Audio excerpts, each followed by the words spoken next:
Welcome and thank you for being here. One of the greatest joys I have as the director for the Center for Reconciliation and Justice, the CSJ Center, is in around April, I make calls to 5 people to say, you have been nominated and the selection committee has selected you as one of our 5 hidden heroes for the fall. It is a great, great joy for me to make those calls. It's the easiest and most fun thing I do all year. In the spring, we call for nominations to ask the university and our colleagues off campus that work with us to help us uncover those people who are hidden, who are doing amazing things, and so many of us do not know of what they are doing. So we try to find the people, I think the way our the guidelines say it, are the people who are working under the radar, that are not necessarily getting all the praise for what they're doing, over and above the job description they have on campus. So the nominees come from faculty, our 4 faculty, staff, students, alums, the law school, and this year we added community partners, people that the university works with on an ongoing basis. So we select from that kind of range. Today you have 5, really 8, because one family is being celebrated. From there, the selection is made, and I get to make those amazing phone calls. And that brings us to here. Doris Baisley, who is my co-director for this program, is going to tell you a little bit about that process, and then we will just start celebrating our people. Well, we've decided, since the heroes are so hidden, that in order to bring them out into the light, we're not only going to mention them, we're going to dramatize them. So I really thank all of them for letting us do this to them. I know it wasn't what you grew up wanting to be. But it's an important process for us. We do it in our Voices of Justice class. We make dramatized narratives out of interviews with members of the community whose stories we want to tell. And it begins with the storyteller talking to the writer. The writer then takes the interview and turns it into, well, from a transcript, turns it into a piece of creative writing that is then performed. We give it over to some actors, in this case professional actors, and also professional writers. We give it over to the actors to perform, and they give it back to the storytellers with the public audience. And so this is a kind of circle of communication that begins with one person's experience and is then brought through actors, writers, lighting designers, sound, video designers, to come back into the community and make the story more than it started out. So we really thank you. We do this process in school. We do it for ourselves just as a real joy of being able to make these stories public. So we're going to start now, and Izzy, take it away. We hope you enjoyed today's show.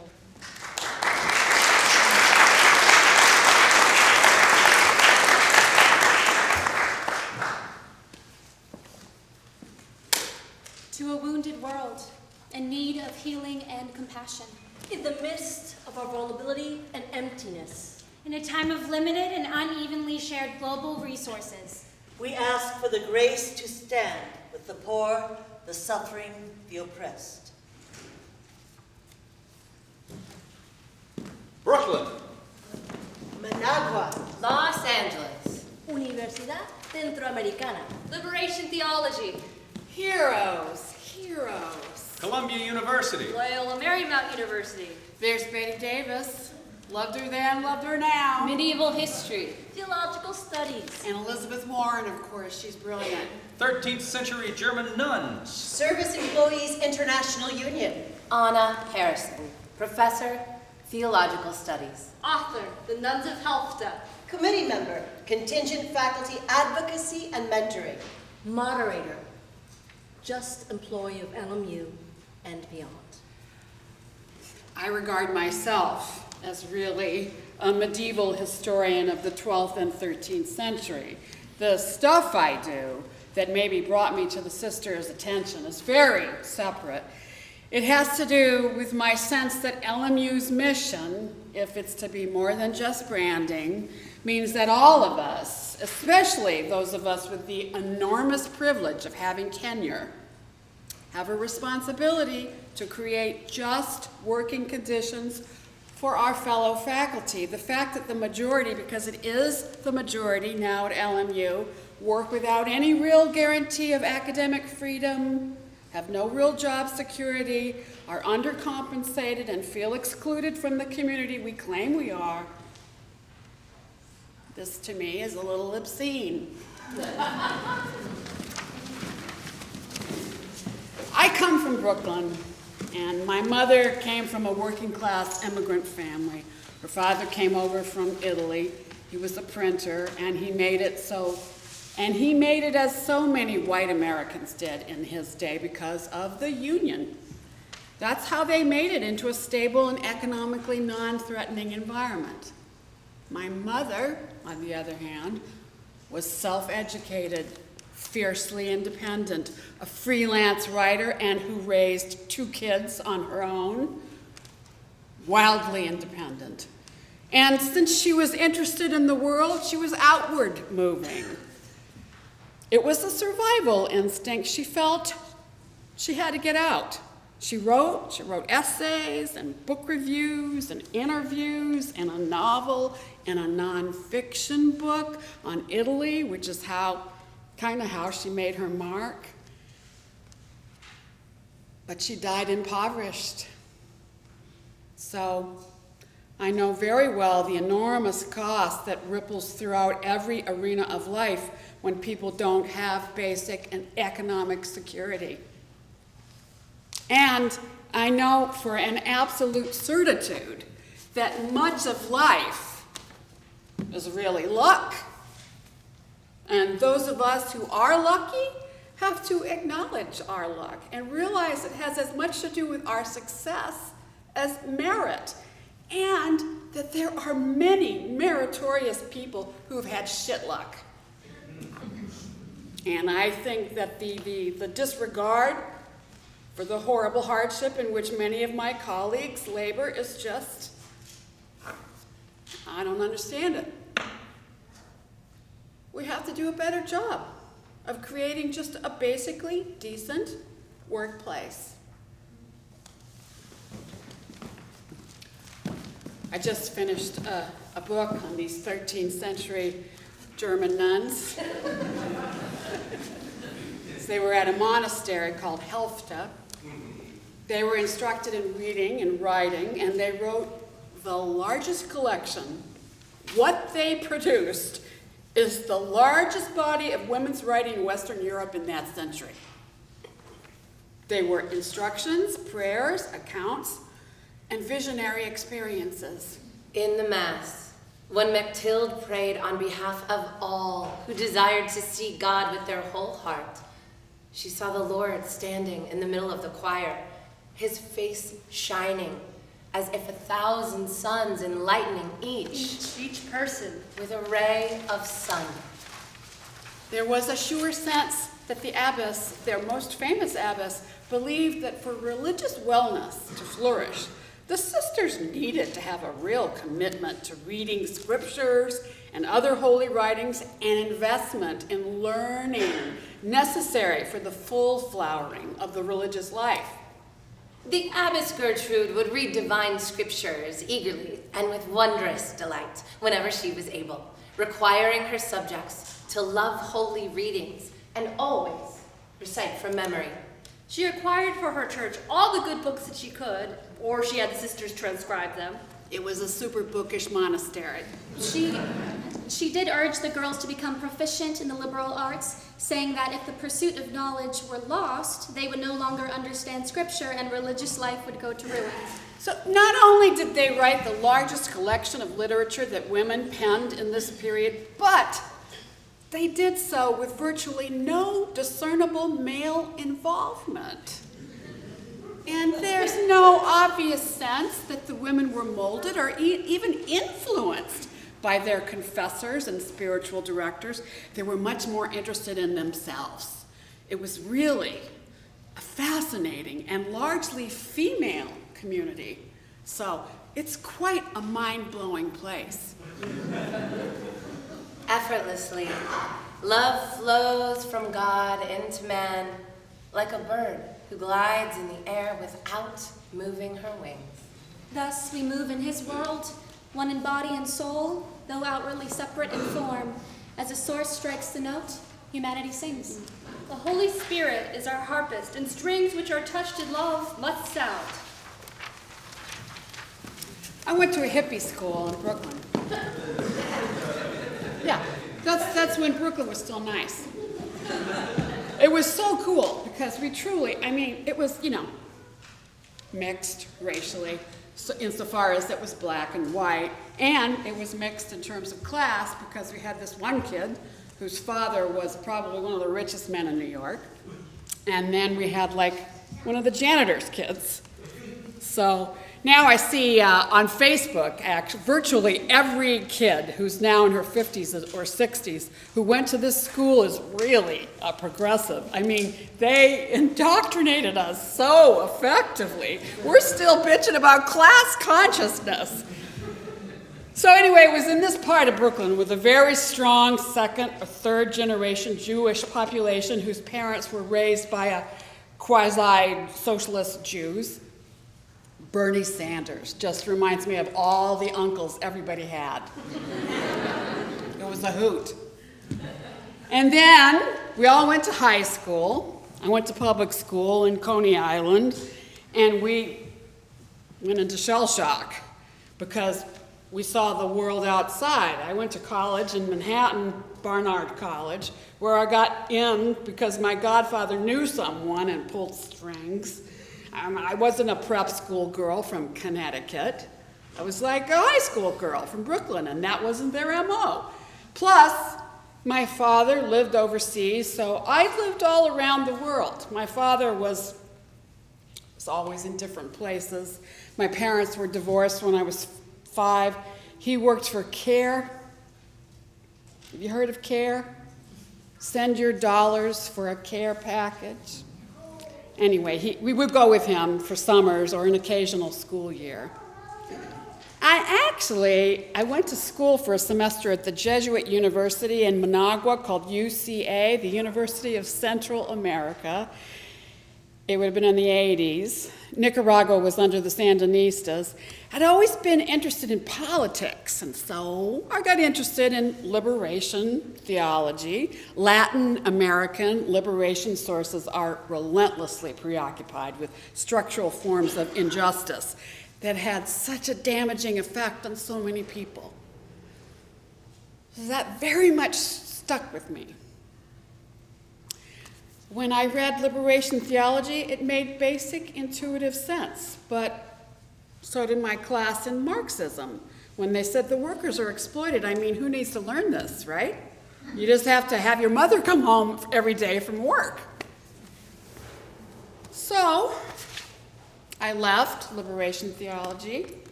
I took one course in things medieval,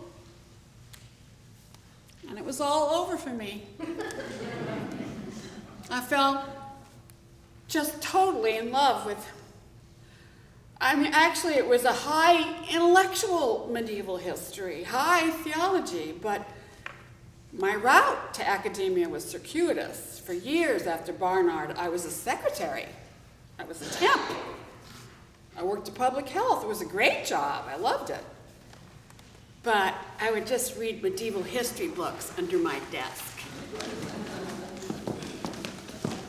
So I picked up a master's at I picked up a master's at Fordham, and then I went to City University of New York, and I just couldn't find my groove. Then I found the person with whom I wanted to study, and luckily I got into the program at Columbia. I ended up doing medieval history with a medieval historian, and finally, 10 years after I graduated college, I got my PhD from Columbia. Yeah. I largely worked on 12th and 13th century religious thought and practice, writing about the nuns of Helfta and their sense of community among themselves, with people outside the convent, with the living and with the dead.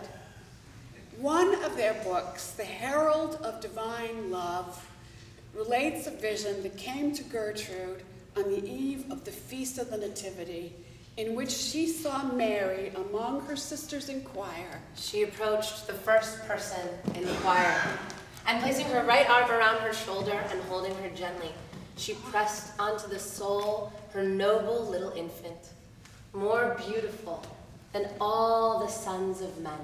And proceeding in this way through the whole of the choir toward the convent, she pressed on to each soul through an agreeable embrace. The lovely and delightful boy. Community. The question of community. That maybe, if anything, is the overlap in my work, yeah. And that's funny because I always thought the reason I worked at community was because of my apartment. I got 5 Z's. Your toss, Anna. Because we had stoops. And every stoop, I mean this is in the 70s, the stoops to us, they were public. I'll never forget the change in Park Slope. Hey, get off my stoop. I thought, Who the hell is she? I said, get off my stoop. This is my house. Huh? You heard me. I mean, it was literally her stoop. Are you kidding me? But the sense of private home ownership was so weird to me. It never crossed my mind that she had a right to tell us, get off my stoop, this is my house. Yeah, that's right. Go. Shoot. Messed Get out of here. I know. Because that's not the way that we treated space in those days. In an apartment building, you were all connected. We used to let people just come in. We had an open door policy. People say how lonely and alienating New York is. I'm like, really? Because in LA, you're in a car at the 7-Eleven. You can go months without talking to anybody. I remember my godson from Brooklyn. He's from this big building, 401, we called it, because that's the address. And my husband and daughter and I had moved out here. We got this beautiful house. We have a big garden. My daughter Eve must have been 5 at the time, and it was idyllic. My godson comes out, and he's... I feel so bad for Eve. She got to grow up like this. You jerk! I mean, you live in a rat-infested, bad, rent-controlled apartment. She lives in some kind of luxury pad. Yeah, I know, but it's better in Brooklyn. Eve is divine. She's 15. She is super social. She's also bookish. She writes. She's such a fun kid. I think that's how people come out. I really think that they come out in a certain way and then you can fuck them up or not, right? I think that my luckiest break in life was that I could like people. That's, that stupid Barbra Streisand song, People. Yeah. Since I was a kid, I realized I got the lucky genes. And I think a few well-placed, kind people can sort of help you get through the day sort of thing. And oh, there's this woman named Hazel Thompson. Hazel Thompson, I met her in Nicaragua. She was a nurse. She was a total hoot. Okay, so I don't understand class in Britain, but she put it this way. She'd been married, and her education had been... The Royal Academy of Needlework. So and then she got divorced, and she wanted to be a doctor, but they said she was too old. So at 40, she became a nurse, and then she said to herself, I don't want to work for these goddamn doctors. I want to be somewhere where I could be a doctor as a nurse. Or words to that effect. So she goes to Nicaragua. She ends up working in the middle of Nicaragua at a healthcare center Then comes the Sandinista Revolution, and she's working for my father's company, CARE, right? It's the middle of the revolution, and they say, Hazel, we're sending a helicopter to evacuate. And she says, why would you evacuate me? I'm medical staff. I can't leave. They need me. We're in a time of war. And she never left. She ended up living in the middle of nowhere. This is why she was so much fun. She smoked nonstop, drank bottles of rum, delivered babies, started a wheelchair distribution program. She just did what she thought was right. So, of course, she's my hero. What nerve. I can't leave. We're in a time of war. We're in a time of war, you idiot. Idiot. I always wanted to be Hazel. But the problem was that I felt seduced by the intellectual stuff. So I gave in. But I always thought if I were really decent, I'd try to be Hazel. Plus, she was so much fun. She had long gray hair, she would wear a cowgirl hat, and one of the best meals I ever had. I was coming from Managua to visit her in this place that was called Boacho, that was in the middle of the country. They had no food, so I say, what do you... Bacon. We had, it was mashed heart of palm with bacon. She took the bacon fat and she just poured it all over the heart of palm. We had a bottle of rum and some cigarettes, and she was a nurse. Oh, I was there once, and there was just a bare light bulb, and there was a woman giving birth. And Hazel, Take the flashlight. Take the flashlight. so I hold that flashlight, and this woman is screaming. She's screaming like holy, and there I was for that delivery. You can see why she's my hero. This woman, she had oomph, and she did good. Doesn't she sound like a blast? Good old Hazel Thompson. I loved her. God, what a woman. What an amazing woman. Brooklyn. Managua. Los Angeles. I mean, that's a good life, isn't it?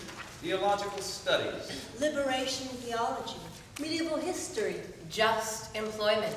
She did what she thought was right.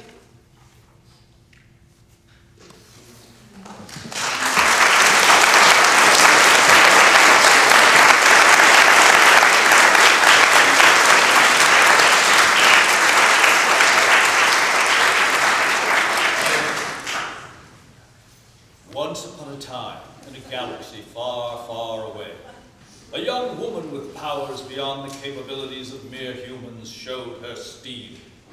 This is her story. All similarities to actual people is just a coincidence.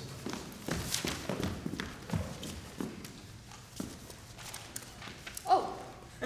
Hey, Auntie Lee, I didn't see you there. I just got from a meeting, and I'm supposed to be What's with a cape? It's not a cape, it's a long scarf. Looks like a cape. Oh, I can see how you would think that. You think you're some kind of superhero? Yeah, that's me, mild-mannered Mimi Wong, staff psychologist at Loyola Marymount, serving justice and truth to students. What? Like Clark Kent. Who? The guy who... Does he work at LMU? No, he... Are you hungry? Thanks, Auntie, but I'm late. Oh, for what? It's Gay Pride Day? Gay Price Day? No. Lots of happy prices? Let me get my purse. No, not Gay Price, Gay Pride. What's that? It's a time to celebrate LGBTQ rights, and there's a parade. So you're prancing in a parade today, even though you're a very busy person? Well, I'm not prancing, I'm marching. It's important. I thought you had work to do. Well, this is part of my work. Prancing? Marching. I thought you were a psychologist. Yes, but I do a lot of other things as well. Oh, yeah? I teach classes. I create community groups and programs. I train other psychotherapists on how to counsel bisexual patients in a constructive way. And I march in this parade. Huh. Hello? It's the White House. Whoa! Well, it's the sales call. I can hang No, up. don't hang up. I'll talk to them. Hello? Huh? Yes? This is she? Yes, certainly. Of course. Thank you. Who is that? The White House! Don't you know who President Obama is? The White House. Of course I know who Obama is. Well, his staff wants to help create a bisexual community roundtable task force that would examine in depth. Wait! You know Obama? Yeah, I told you. I was going to be out there presenting on mental health in the bi community. There were 33 of us, and we were all tasked with presenting statistics and data on different health disparities. It was a shock to realize that all the health disparities came down to bi folks not doing as well as the gay and lesbian folks, who were not doing as well as the heterosexual folks. I tried to tell you. Tried to tell me what? Being bi is not such a good idea. It's not a choice, Auntie. We've been through this. It's who I am, and it's what I do. What do you mean it's what you do? I want to create a healthy bisexual community. So bisexuals have a place. What is wrong with the Vietnamese community, Chinese community, Loyola Marymount community? Nothing. But the bi population is underserved and they need their own community. You can't make community. You have to find community. Well, if it doesn't exist, you have to make it, which is why this work is important to me. And why I've worked hard to create a community of... You can do that? I started the bisexual group called Fluid at UCLA, which is going on 20 years now. I helped create Ambi, which started out as just a few of us having coffee and is now a social group that numbers over 3,000 members. And out of that came the Los Angeles Bi Task Force, a nonprofit which provides education and services. Yes, and actually kind of a big deal in the bisexual community. Do you know Margaret Cho? Well, no, not yet, but I'm friends with her on Facebook. Facebook, big deal. And I'm in the same book as her. You know what, Auntie? What? If you look at this book, maybe you'll begin to understand. I am a bisexual woman of steel. That's right. I teach classes helping bisexuals, pansexuals, queer, fluid, non-monosexuals to improve their self-confidence and self-advocacy. I have spent years creating community programs, and we are out. What started as 4 people in the LA Pride Parade has now mushroomed into so many bi-plus contingents with celebrities, magical unicorns, go-go dancers, 60-foot bi flags. We are a big, bold, beautiful, and enduring part of the LA Pride tradition. What are you doing? I am helping create students, communities, and our whole population of bi-plus people to claim their identities, to live healthier lives through my activism and clinical work. I am bi on life! Like a superhero! Not like a superhero. I am a superhero. And Margaret Cho, if you are out there and you are listening to this, could you please send me a signal? I've been stalking you since the 90s, and it would really give me some street cred with my auntie.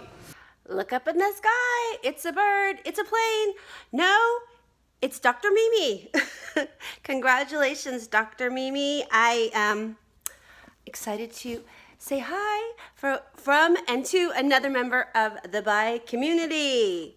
Say hi to your auntie for me. I love that, Margaret Cho. You're not so bad either. You need some help with your cape? Sure. Oh,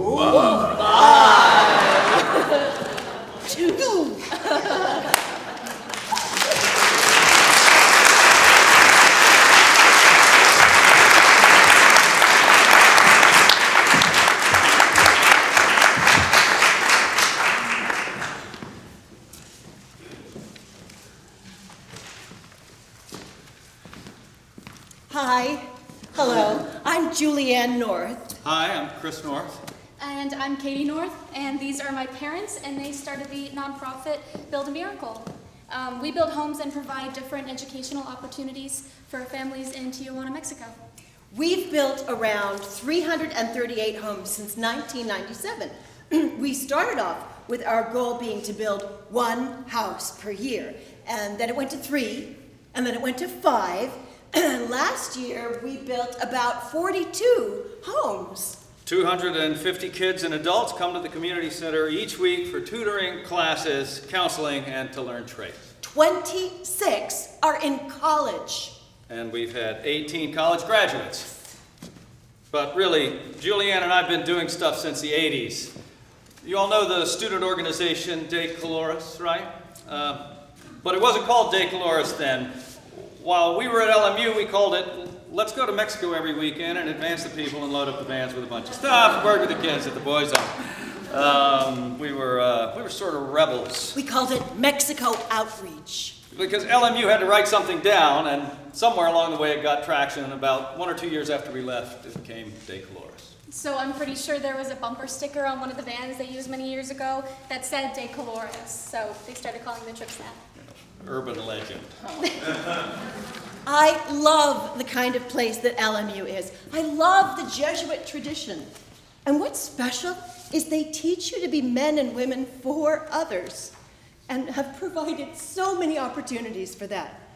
And when Chris and I were there, they let 100% us run with whatever we wanted to, like going to Mexico and helping out a boys' home. Yeah, the very first day that Julianne and I met, she was with a bunch of people from the Griffin Service Org, which is a woman's service organization. They were making a trip down to Mexico to help with the boys' home, and a handful of us had already been involved. I had graduated, and I was asked by campus ministry to lead them, and okay, this is a love at first sight story. So basically, the entrance to campus, the back one. Oh, where the flagpole is? Right, where the flagpole is. By 80th Street? Right, by 80th Street. So 6 in the morning, and I pulled up my truck because I lived a few miles from campus to lead the group, and all of the girls get to the flagpole to meet. And I had one girl I knew already in the car that I'd picked up. So there's like 11 girls trying to cram themselves into some Toyota Celica, so I had to park a bit away. The only one who did not know me was willing to walk over, so I married her. Julianne hopped in the truck, the other girl fell asleep, and we talked all the way to Tecate, Mexico, 3-hour drive. When we got there, we started painting the dorm together, and the next thing you know, we were planning how we were going to get involved in a long-term way with the boys at this home. And we ended up getting married and moving there to run the place. But first, while I was at LMU, I raised some money, and we then bought some land adjacent to where the boys' home was so we could build a kind of a trade school. We basically went down there to run it and take over for the founders who had been there for a long time, and they really needed a break. And when we got there, it was awesome. But we realized that almost all of our boys, 45 boys, from 9 to 18 years old, that only a handful came from dangerous families or had sketchy backgrounds. Most of them had loving families who were just too poor to keep them at home. So throughout the 1990s, Julianne and I started having kids like this one right here. And we slowly transitioned. So instead of making the boys' home sort of our mission, we little by little went out into communities to figure out ways to keep families together. And thanks to LMU and the De Caloris students and others being involved, we little by little started to building one house per year, starting in 1997. We left the world of institutions, and we went out into the community, working with one family at a time to build them a dignified home and to help them through education to stay together, have a good future. That brings us to the modern era of De Caloris that Katie can tell you about. For many years, the De Caloris LMU Mexico trips have stayed in touch with Build a Miracle, but we also do our own stuff. For the last 15 to 20 years, the LMU students would actually stay at our house on Friday nights. It's our living room since 1996. Groups of kids would stay, anywhere from 15 to 40 sleeping in our living room. And when I was younger, there was easily 40 in the house, and I was a little scared of the college students. So Katie and her siblings would come sleep in our room, and the rest of the house and the garage were filled with LMU students. One Friday night a month for years and years and years. And about a year ago, we stopped doing that. Yeah. They still go to Mexico. I think they get up early on Saturday and drive down, but they still participate in Build a Miracle projects for part of their weekend. In it was getting to be a bit much after 20 years, so, don't get me wrong, we loved it. But it got to be just too many things going on around here. And as for us, we still go to Mexico just about every weekend for Build a Miracle. Oh my God, but there was this one time. Oh, right. So, this one time, I forgot the LMU kids were coming, and they were all sitting outside our gate. We forgot, or I should say, I didn't know that they were coming. We moseyed in from a dinner or something. No, your dad called us and was like, there's 20 college kids sitting around your driveway right now. So I had our kids with me, and we ran to Vaughn's, and we bought a bunch of food and called Domino's. Right, whenever LMU would come over, we'd order Domino's pizza for the night and prepare breakfast, so. Anyway, yeah, one time we forgot. They were all out in the cul-de-sac, so it was kind of funny. Anyway, back to the modern era. Katie wrote her senior thesis paper about Build a Miracle. So there's a lot of great stories in there about women from the community. 2 years ago, I interviewed 11 of our women leaders in the community who either are leading the organization or who are heavily involved in our community center. I asked them all questions, and I wrote out some of their stories and how their lives have changed. Here's a section from my paper. The following passage is Amelia's description of her old home. My house is very bad. It had a lot of holes in the roof, and water came through them and also through the bottom. So during cold weather, we were very cold, and then during hot weather, we were very hot.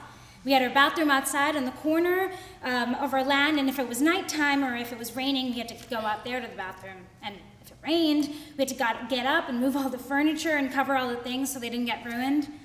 But after we got our house, our family went from spending time moving around the furniture when it rained to spending time with our neighbors, learning how to dance, how to use computers, and how to speak English. Well, the data suggests that not having the basic necessities can hinder one's growth as a whole person. The kids and adults involved in the community center are experiencing an education that goes beyond the classroom and beyond what they learn at home. There's now 450 people at the community center every day during the summer. All the kids and their moms. And it's incredible, just every story is a miracle down there. Oh, but there's one really special story, and it's about Angelica. Angelica, she runs our whole community. She was telling me this just a few weeks ago, and I didn't know this, but we lived on the hillside, my husband and me, and we saved and paid $1,000 towards this piece of land, and we put everything we had into building something there. Then someday, somebody came and said, this isn't yours. We were kind of wandering the streets. They bulldozed all of the places that were the land, and we didn't know what to do. And then we came across my husband's friend who let us stay in this place, which happens to be where we're living now, in the community where the community center is. Isn't it funny how God put us in this place? If that wouldn't have happened, getting our house bulldozers down, I would have never ended up where I am now. And she is absolutely in charge of the entire community. We now have 370 houses built. Also, and this is an important note, each family does 500 hours community service. That's how they pay for their house.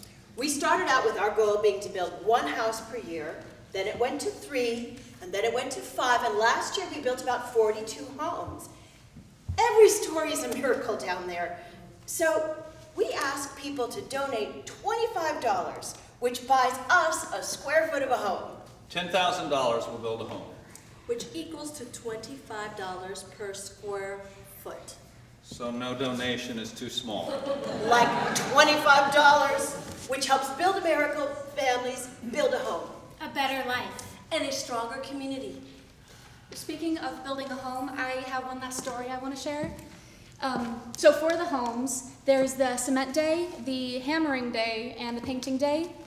And for the cement day, we used to have one of those little cement mixers, and so we didn't need a lot of volunteers to mix the materials. But one day, we were mixing cement for the pad of a house, and the little cement mixer broke. So we got another mixer, and that one broke too. And everyone was like, okay, how are we going to pour this pad? Then someone just grabbed the shovel and we started pouring everything into a pile and just mixing it ourselves. And I mean, this got everyone involved rather than just two people pouring into a little cement mixer. And ever since that day, we started mixing it by hand. Because it gets the whole community involved. 100 people will mix cement for a house. So we don't use the mixers anymore. Like I said, every story down there is a miracle.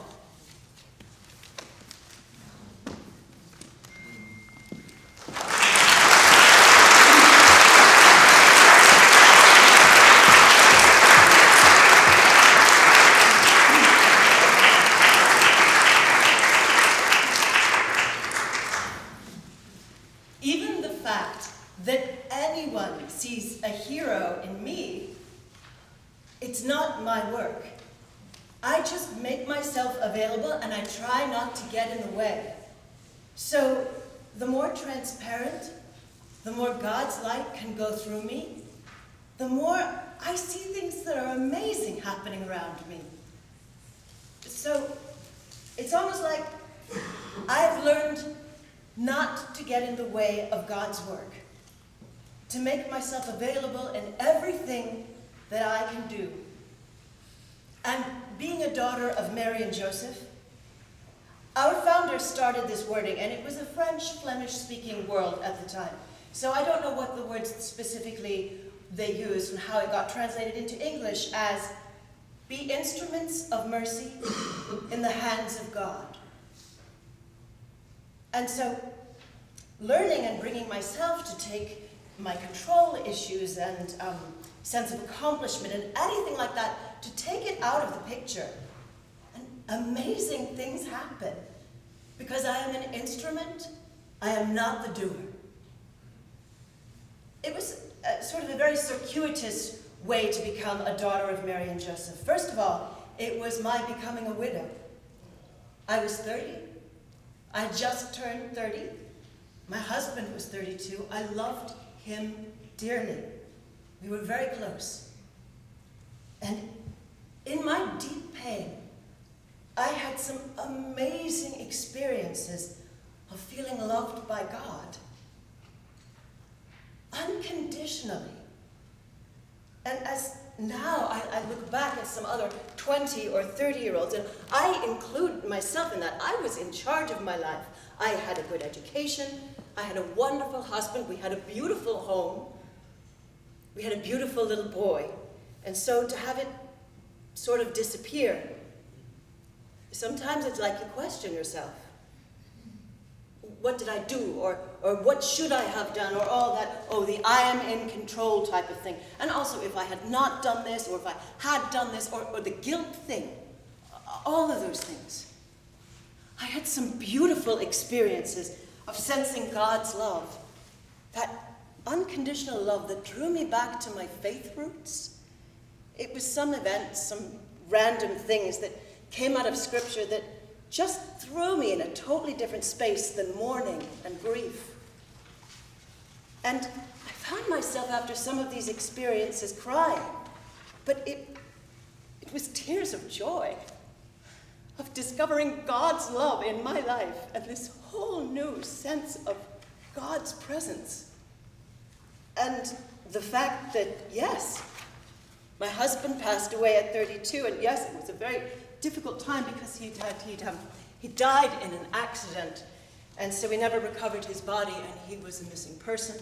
So I was thrown into legal limbo, and we were running our own little business, and so it was just a big, big mess.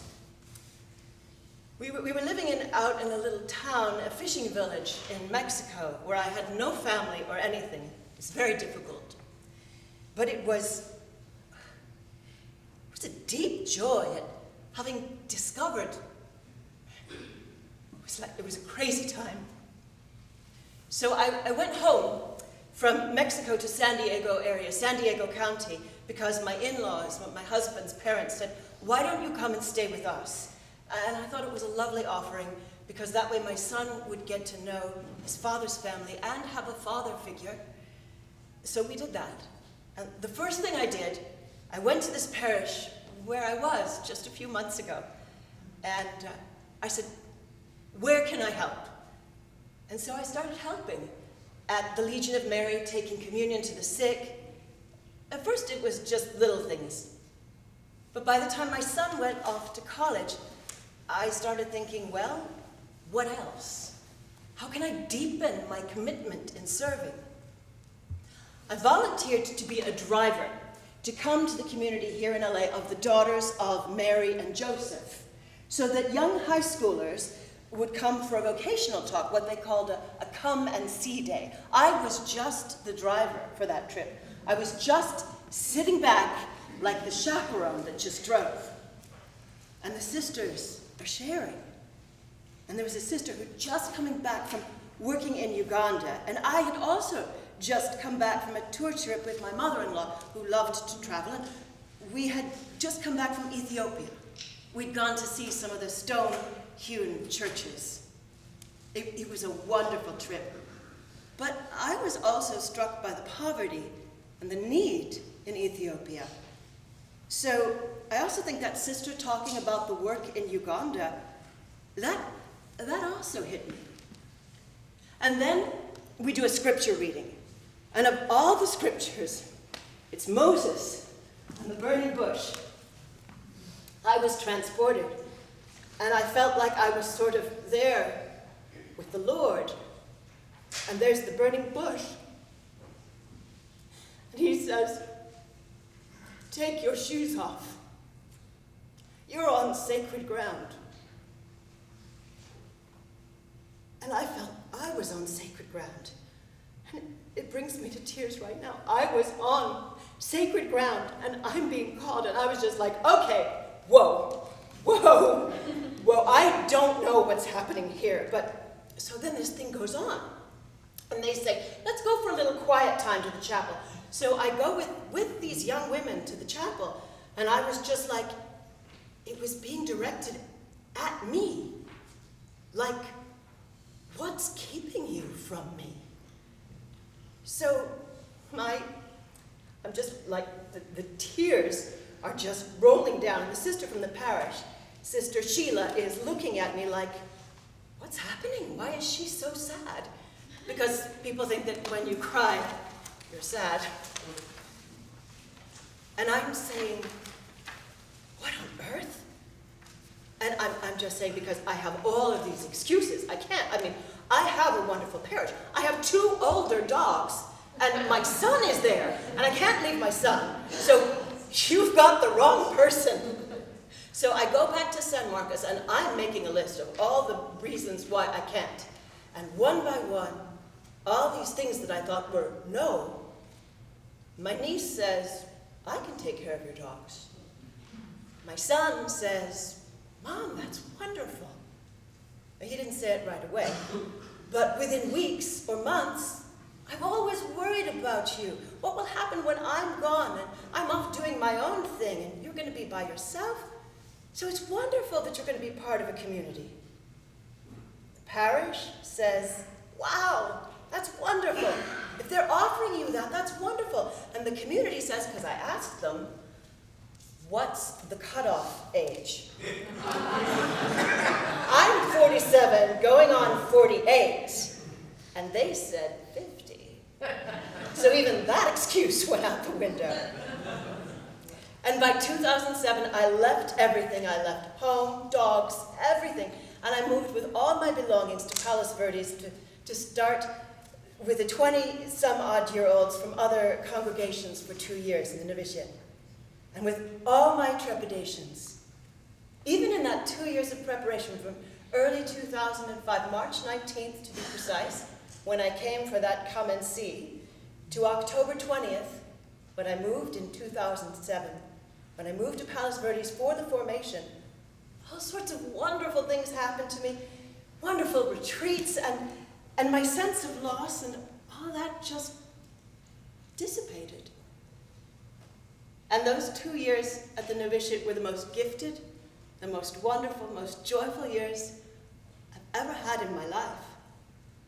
So I can tell you today, It's an amazing journey that I don't regret one bit. I walked into my ministry as a second-year novice, as a young person, learning how to do things. The ministry at Ronald Reagan UCLA, I was working mostly with the pediatric unit with a lot of children dying.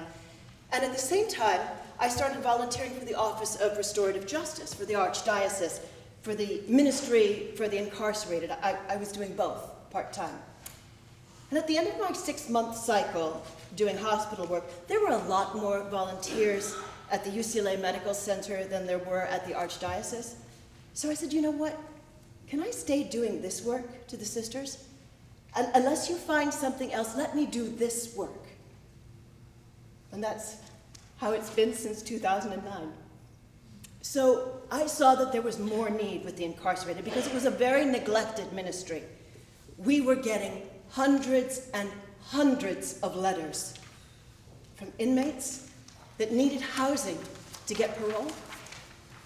At the time, Sister Mary Shawn Hodges, who opened the first home by 2008, so 2008 was the time I joined her, the first home had been in operation for about a year.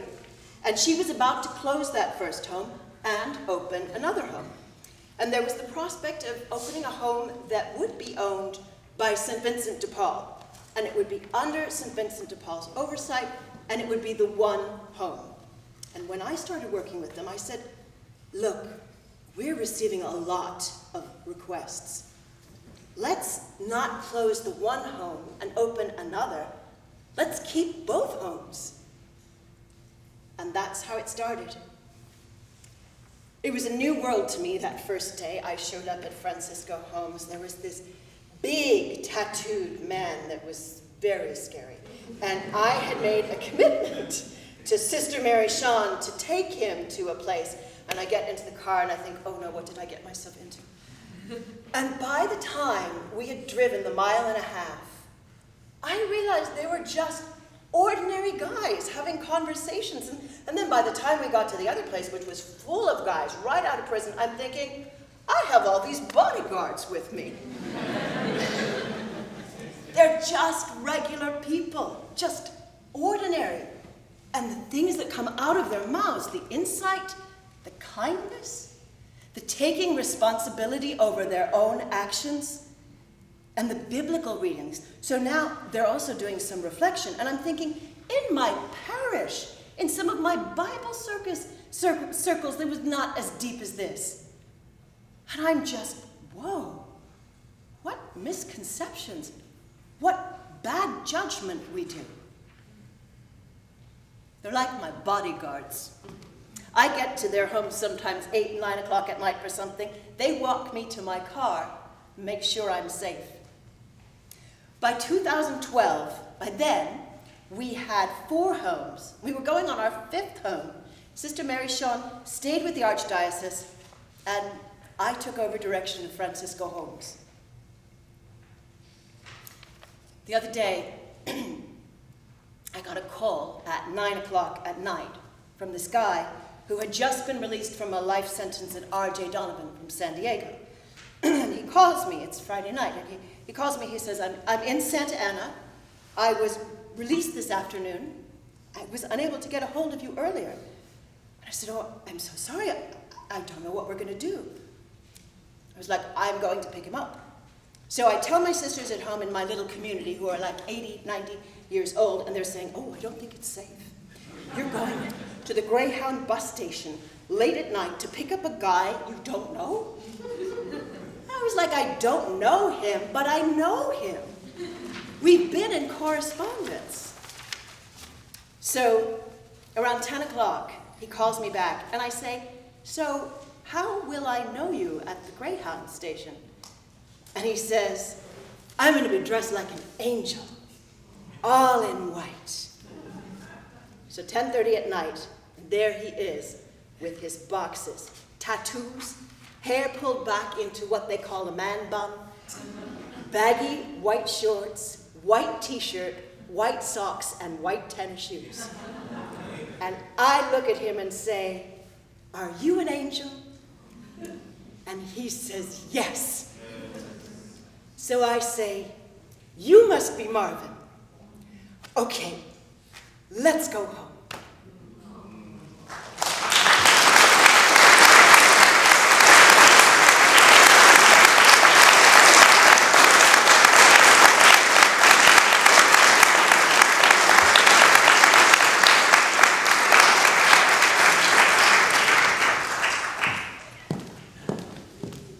Hi.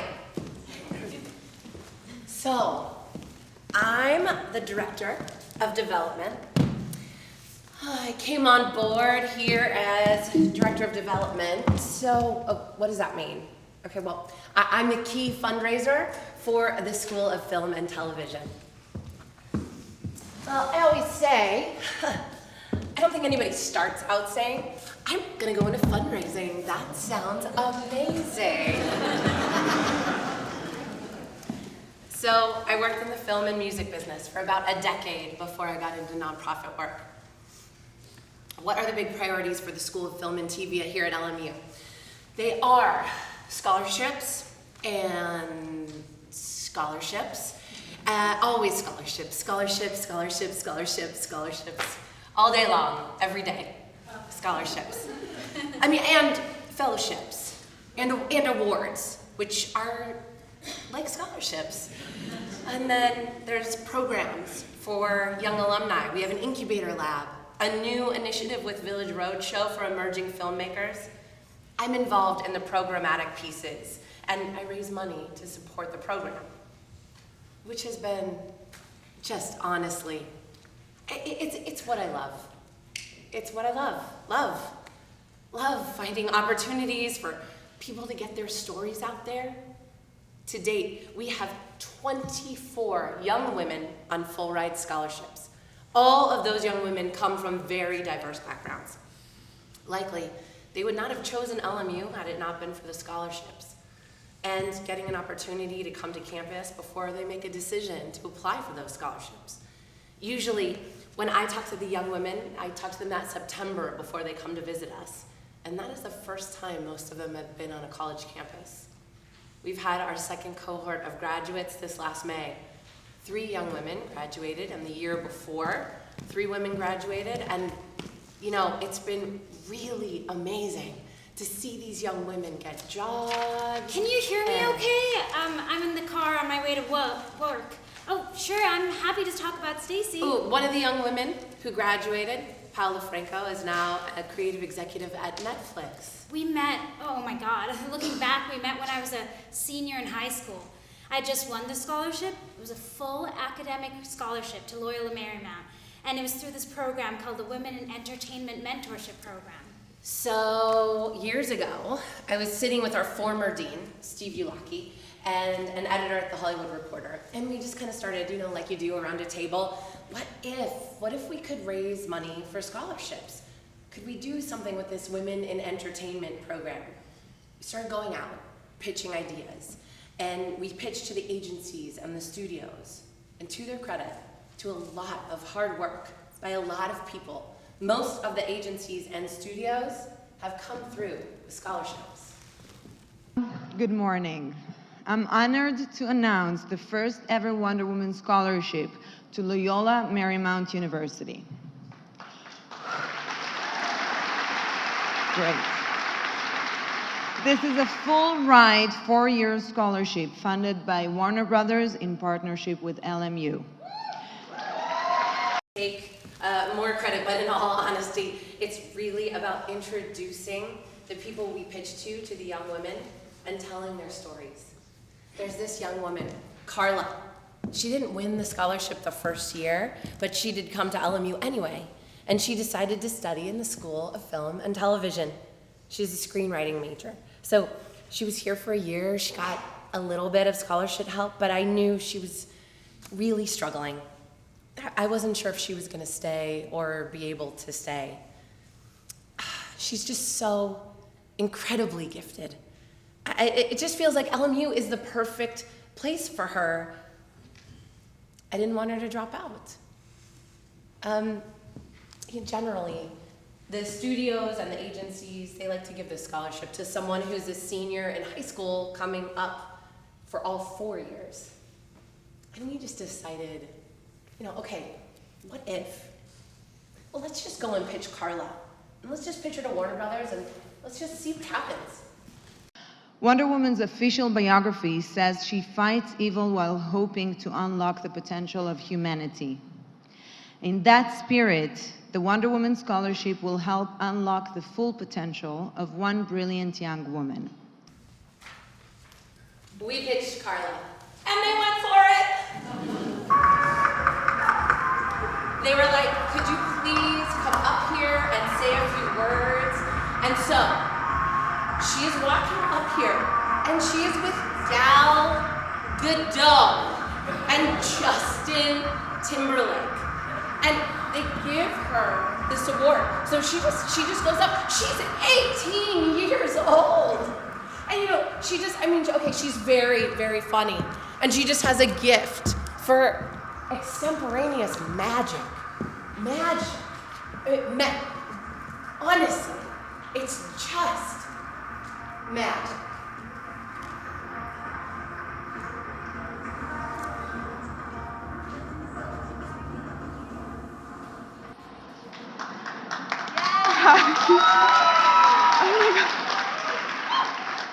Man, I knew something was up, man.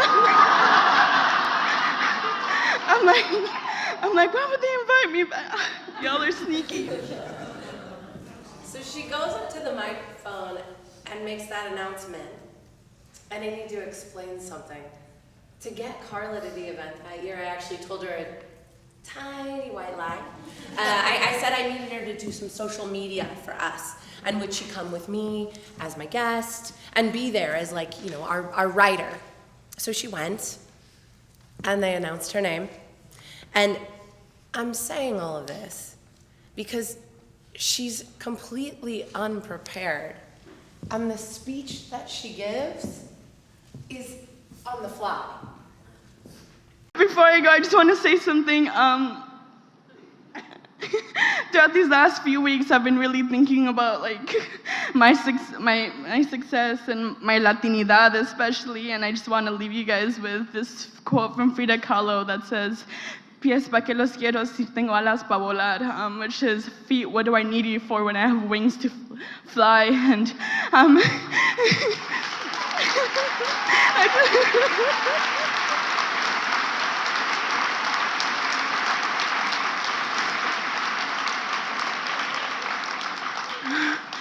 And I believe that I'm very lucky to be here, and I'm very lucky to have been told from a very young age that I do have wings. So thank you guys. Yeah. So now, I use that story every time I go out and pitch this. I'm just like, look at Carla's story. Please, look at Carla's story. Honestly, a lot of the women that come through this program are heroes of mine. They are my heroes. Stacy is great. We would see each other constantly. She's really hands-on and helpful. One of the things I love about LMU, and I think it's because we are small enough, I get to have a close relationship with the girls. I'm a first-generation college student, so having someone on my side to help me navigate was important. College is a big change for me, and she was so helpful. Stacy has been with me since the beginning. I was a first-generation college student, and that is a very important piece of my story. I am from a small town in Kentucky. I grew up in rural America. My parents were lucky in that, lucky, I don't know that it's luck or not. They worked really, really hard. But they didn't go to college. And it wasn't something I was really thinking about until later in high school. So I applied to our big public university. And I got in and I was like, oh, okay, I'll try it. And I remember being just incredibly terrified because I didn't have any, I didn't know what it was going to be like. I had no idea. I did well in high school, but college was totally different for me. I had to work really hard. It was a huge shift. Of course, being a first-generation college student, I'm making a big leap into a new way of life, living away from home and living with someone else. That was the other thing for me. And that's why I love LMU so much. I see what college life is like here, and I didn't really have that experience. That adjustment was a bit tricky for me as far as living situations go. I didn't have the best roommate situation, and I had to move out and I moved out a couple of times, and I was like, is this normal to walk into this or have your roommate do this? And Stacy was like, no, that's absolutely not normal. We need to get you out of there. And from that process on, she just became very much someone I could talk to, someone who looked out for me and someone to guide. On the flip side, I was incredibly grateful to be going to college. I was really grateful for my parents. My parents really wanted me to stick it out. I mean, the first year, probably even more than I did. I was kind of like, I don't know if this is for me, but once I was there and I declared my major, I was an English major and I also had a minor in theater. I loved it. I realized, you're gonna stick with this, because when are you ever going to get this kind of opportunity again? Just don't quit. During that transition period and even beyond, I would go to her office hours. She's always been such a great resource of motivation, and she's always willing to help in any way. She's very much like, oh, are you doing any internships? Here are some alumni I can reach out to. She's very selfless and giving to others. After college, I came out here to act and sing, and I found out pretty quickly, I'm not really sure I wanted this that much. But what I did realize really quickly was that I wanted some sort of career, life, in whether it be the arts, film, TV, something that had to do with creative expression. There was this time, this was after graduation, where I was kind of at a loss, and I was like, I don't know. And it's very much a scary period, and I was like, I thought I was done with scary periods.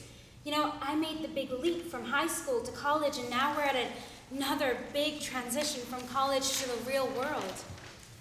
So after 7 years, I moved to DC. And it wasn't what I expected it to be. My second winter, I realized, nope. What am I doing? I'm gonna go back to LA. I remember having lunch with her, and I was interning at the time, and I was like, I don't know what to do. I want to find something. And she had this really honest conversation with me that I do work hard, and I can't be frustrated when things don't work out right away. And that gave me this echo of reassurance that I think we all need. And she was like, send me your resume. I know a couple of people who might be looking for something.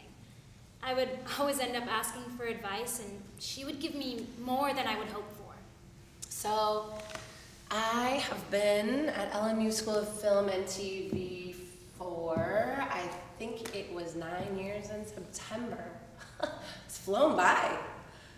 I'm on the board also of the 24th Street Theater, which is a theater for young audiences. They do a lot of work in the community where I live in Jefferson Park.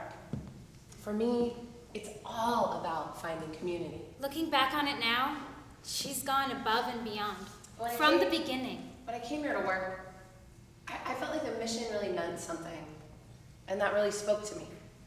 Social justice. Really getting to dig in and really, and I mean, so I'm not particularly, I'm not Catholic, but that notion of being men and women for others really spoke to me. It's interesting, somehow in the entertainment industry, sometimes you can get a little jaded and a little cynical. I never wanted to be one of those people. So I worked really hard not to be. So for me, it was always like, you know what? Just be kind. And I really felt that meant something here. And to the people that work here, I felt like I found my, so to speak, my tribe. I'm part of a school that is talking about what does it mean to be an artist and someone who actually thrives in their artistry. And can you do that while telling stories that speak to humanity? I think that's what we do here. That's what's important. This is so special because in the go, go, go of every day, it's very easy to get lost, and reflecting is just so important, and wow. I mean, It's not the only thing. I mean, we want people to be wildly successful and commercial filmmakers, obviously. But if you can tell those stories in a way that, speaks to kindness, speaks to our shared experiences, I think that's so valuable, especially in what's going on in today's world. It's so important. This phone call has made the start to my day. This is a very good start. I think we've all been a member of an audience, watching live theater, watching film, being at a religious service. And for me, it's always been about sharing that experience with other people. This is a really good moment of gratitude. I'm reflecting and I'm thinking, and there's just so much to think about. And I just feel this oh, this is who we are. We are all here together, witnessing this thing together. And I think that's an incredible gift. A community. 370 houses built. So many bi-plus contingents with celebrities, magical unicorns, go-go dancers, 60-foot bi-flags. 24 young women on full ride scholarships. 450 people at the community center each day during the summer. All these guys right out of prison. And the things that are coming out of their mouths, the insight, the kindness, the taking responsibility over their own actions. We ask for the grace to heal, to build, to create just working conditions for our fellow faculty, to help bisexuals, pansexuals, queer, fluid, non-monosexuals to improve their self-confidence, to educate without misconceptions, with oomph, to tell stories in a way that speaks to kindness, speaks to our shared experiences, to promote social justice, to promote economic justice, to be women of unity and reconciliation, to liberate both ourselves and our dear neighbor, so that all may be one.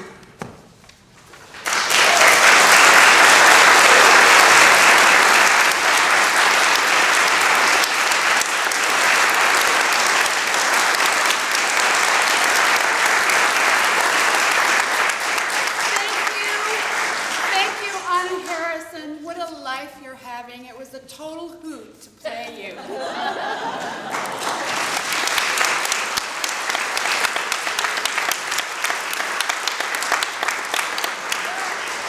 Thank you, Dr. Mimi.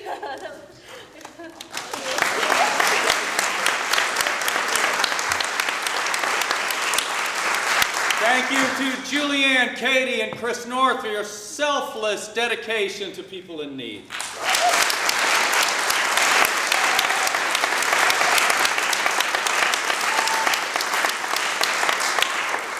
Thank you to Sister Teresa Groth. It was an honor to hear your story.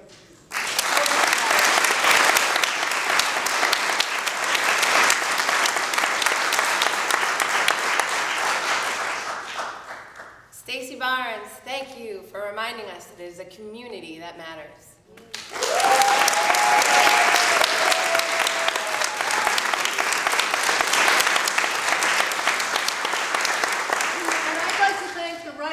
And call the writers to meet over at that table before we give the awards. The writers are Sharon Omi for Dr. Mimi's story,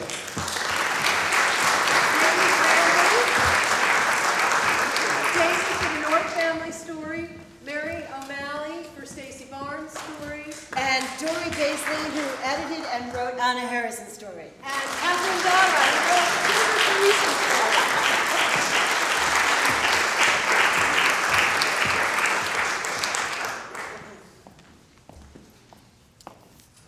Good afternoon. My name is Sister Mary Ann Hipper, and I am at the CSJ Center for Reconciliation and Justice, along with Judith Royer and Stephanie Mejia.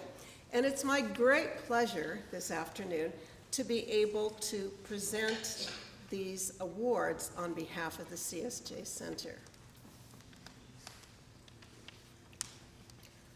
Anna Harrison.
and Katie North. Sister Teresa Groff.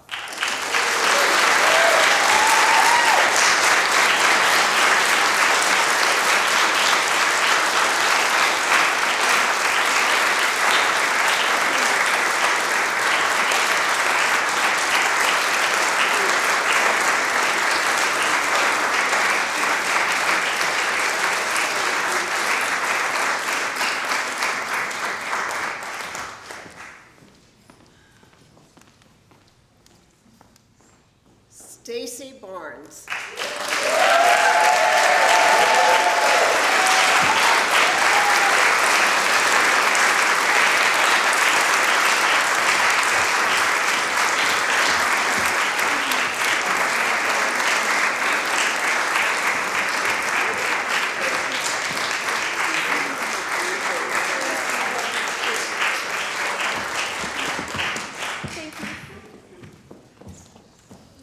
At this time, it gives us a great deal of pleasure to build some more community outside here as we enjoy our refreshments together and celebrate each other and get to know each other, because I know there'll be a lot of new meetings at this particular time. So congratulations to everyone and to all the people, writers, actors, everyone who made this possible. And I want to also say a special thanks to those doing the videography today, and of course Nestor, without whom we could never get any of this done. Thank you very much.